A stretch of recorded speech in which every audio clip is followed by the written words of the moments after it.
Hey everybody, this is Melody at Realty Executives Main Street. And I want you to take a look at what's going on here.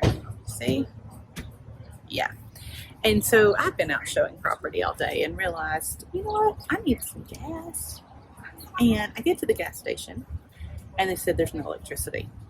So I drive about 3 miles to the next one and there's no electricity. So I am literally here at the gas station with several other cars. It appears as if the electricity is out all over this county. So I thought, you know what can how can I use my time wisely? And you're going to see there's all kinds of cars. I mean, it's totally chaos. So I thought to myself, what can I do while I'm waiting? Because I mean, like, me and half of East Tennessee is here literally waiting because we can't get gas. So I thought, you know what? I'm going to use this as an analogy. You know, just like this pump is not connecting with the gasoline. Okay. Some important things. You find this house and you want to put in an offer. And you've got that set amount, you know what you want to put for that offer, but there's some other key points that you need to be aware. First of all, you want to decide, okay, how long do I want to make for my inspections? Because some people want a well inspection, some people might want just a regular home inspection or a radon inspection. You need to think about what inspections you want to have, because in the Tennessee purchase and sale agreement, it's going to ask you how long you want that inspection period to be. Second thing is, how long do you want to have as a resolution period? You get your inspections back and there's some things that you might want to ask to get fixed by the seller. That is called a resolution period. How long would you like for that to be? Can you do it in 3 days? Can you do it in 5? The seller doesn't have to agree to fix it, but that's kind of your time to do that. Another thing that you want to think about is, do you want a home warranty? Do you want a home warranty? And if you do you want the seller to pay for it? Do you want to pay for it? What company would you like to use? That would be the third thing.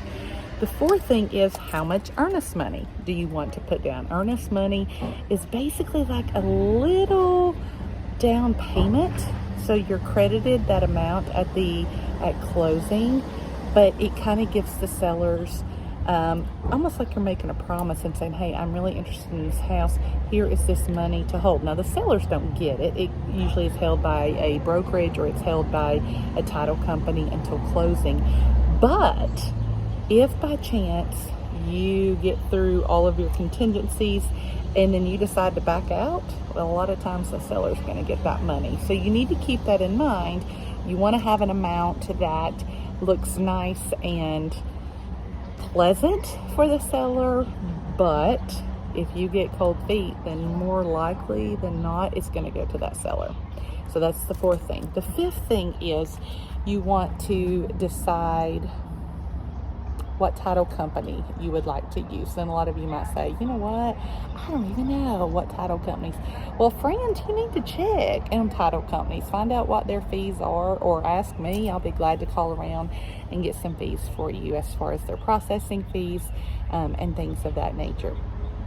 So that was number 5. Now, number 6 is a biggie, especially if you are getting a veterans loan or a USDA loan or an FHA loan. You need to know who is paying closing costs, okay? I have run into some situations recently where I have some clients that are pre-approved and they didn't think they had to pay closing costs, and then the lender says, oh yeah, they do. Yeah, that would have been helpful to have put in the pre-approval letter. But anyway, so always make sure, do you need the seller to pay your closing costs? Are you going to pay them? Can they be rolled into the loan? You need to know that, because again, this is information that has to go on the offer that you're placing on, whether it's a home or whether it's a lot. You've got to know. Next is, when would you like to close? So there are some lenders who say, I need at least 30 days. There's some lenders who say, you know what, I can get it done in 2 weeks. It's important to ask your lender, how much time do you need to process my loan? Because again, we have to put a potential date of closing. This all goes on the offer. Now in Tennessee, we don't call it an offer, we call it the purchase and sale agreement. It has to be on there. You can't just leave it blank. So don't be like me, stuck at the gas station with no electricity.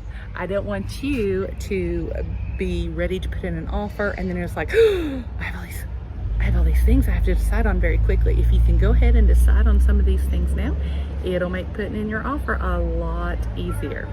Until next time.